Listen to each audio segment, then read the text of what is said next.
Saingi Mandalika, sirkuit Sentul direnovasi dan ganti nama tahun depan.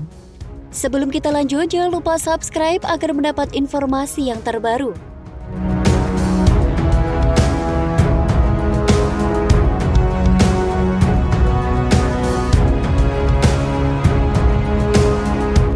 Sirkuit Sentul yang terletak di Kabupaten Bogor, Jawa Barat tengah bersiap untuk berbenah. Rencananya sirkuit ini bakal direnovasi sekaligus diubah namanya pada tahun 2022. Kabarnya sirkuit yang pernah menyelenggarakan balapan MotoGP 1996 itu akan berganti nama menjadi West Java Sentul International Circuit.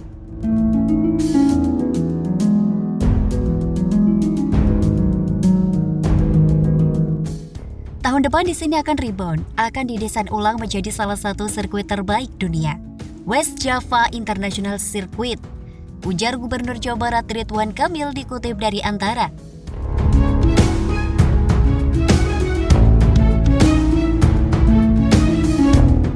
Emil, sapaan akrabnya, berharap West Java Sentul International Circuit bisa menyelenggarakan lagi balapan bertaraf internasional. Harapannya pariwisata dan perekonomian masyarakat ikut meningkat dengan terselenggaranya kegiatan tersebut. Kalau NTB punya sirkuit Mandalika, maka Jabar punya West Java Sentul International Circuit. Mohon dukungan dari semua pihak, ucap Emil.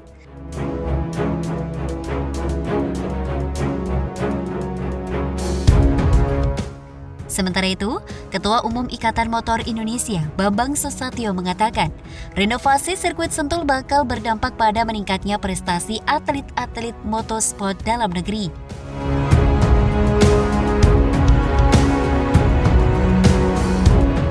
Tadi sudah terdengar Pak Gubernur menyampaikan tekadnya bahwa sirkuit ini akan rebound, akan direnovasi menjadi sirkuit terdepan. Kita harus dukung, kata Bambang. Semoga nantinya di sini lahir atlet-atlet otomotif Indonesia yang lebih maju, ujar dia. Pernah gelar WSBK, Bambang Susatyo mengatakan, WSBK sudah pernah ke Indonesia dan saat itu digelar di sirkuit internasional Sentul di wilayah Bogor, Jawa Barat. Bahkan balapan kelas dunia yang menggunakan motor produksi jalan raya itu tak cuma digelar sekali, tapi sebanyak 4 musim, yakni pada tahun 1994, 1995, 1996, dan 1997. Antara lain World Superbike pada tahun 1994, 1995, 1996, dan 1997. MotoGP pada tahun 1996 dan 1997, A1 Grand Prix pada 2005 hingga 2006 dan 2006-2007, serta Asia Talent Cup pada 2014 dan berbagai kejuaraan bergengsi lainnya, kata Bamsud beberapa waktu lalu.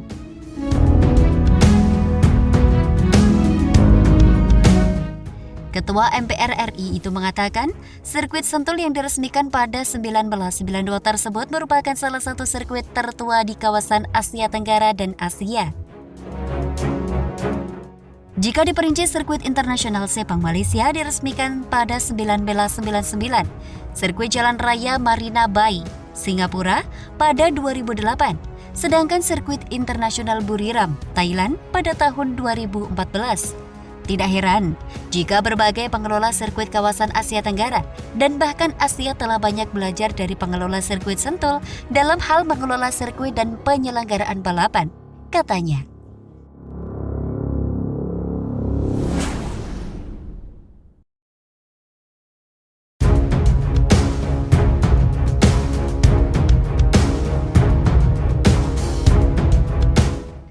Jalan bypass Mandalika Awang disebut dirusak dengan alat, kontraktor rugi ratusan juta. Sebelum kita lanjut, jangan lupa subscribe agar mendapat informasi yang terbaru.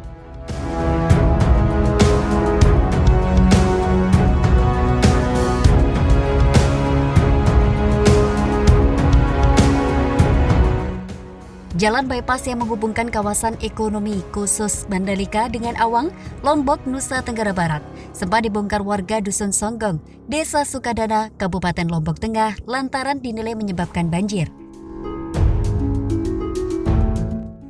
Adanya aliran air yang tersendat di lokasi tersebut diduga imbas dari adanya bypass tersebut. Rusaknya jalan bypass Mandalika Awang di dekat bundaran timur pintu kedatangan menuju Kuta Mandalika membuat kontraktor penyedia jasa paket 2 pembangunan jalan bypass Bil Mandalika rugi ratusan juta.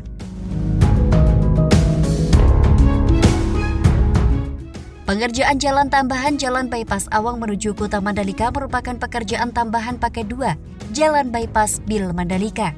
Pengerjaan paket 2 ini sepanjang 9,70 km yang dikerjakan oleh PT Adikarya PT Metro Lestari Utama dengan anggaran 353 miliar.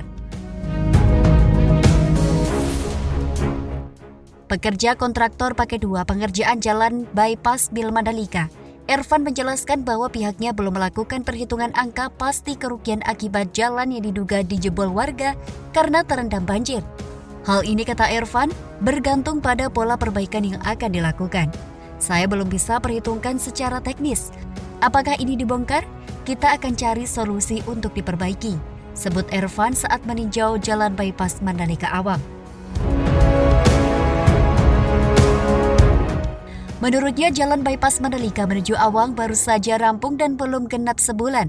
Jika melihat dari kerusakannya, kata Ervan, jalan diduga dijebol menggunakan eksavator milik salah satu perusahaan. Ini dirusak pakai alat, katanya.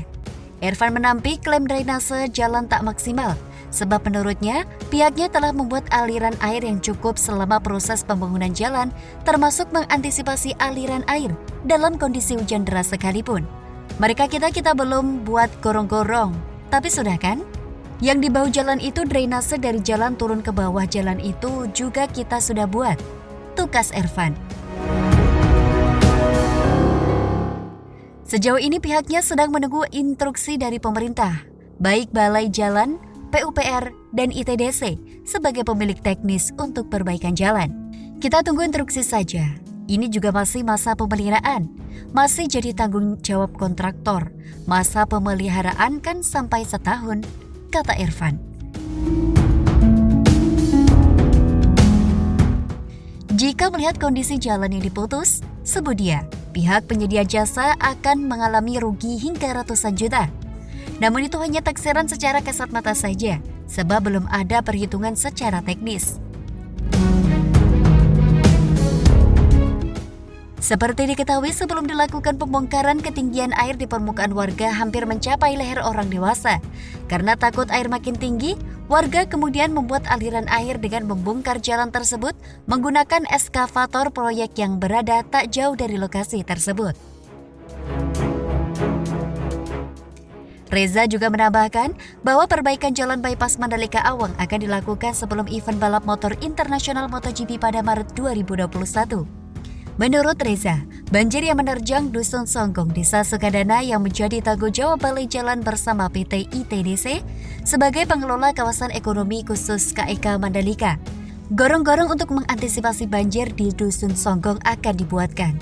Kita sedang bahas bersama ITDC. Nanti ini kan tangkapan air kewenangan dari Balai Sungai. Air juga akan masuk ke kawasan ITDC, katanya. Untuk jalan yang putus, Balai Jalan telah berkoordinasi bersama penyedia jasa untuk perbaikannya. Sebab senada dengan Irfan, perbaikan jalan merupakan tanggung jawab penyedia jasa. Ini kan masih masa pemeliharaan, kerugian menjadi tanggung jawab penyedia jasa, katanya.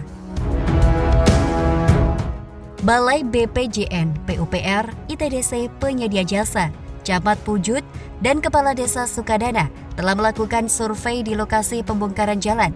Hasil survei tersebut guna memetakan persoalan dan menemukan solusi perbaikan agar persoalan yang sama tak terulang kembali.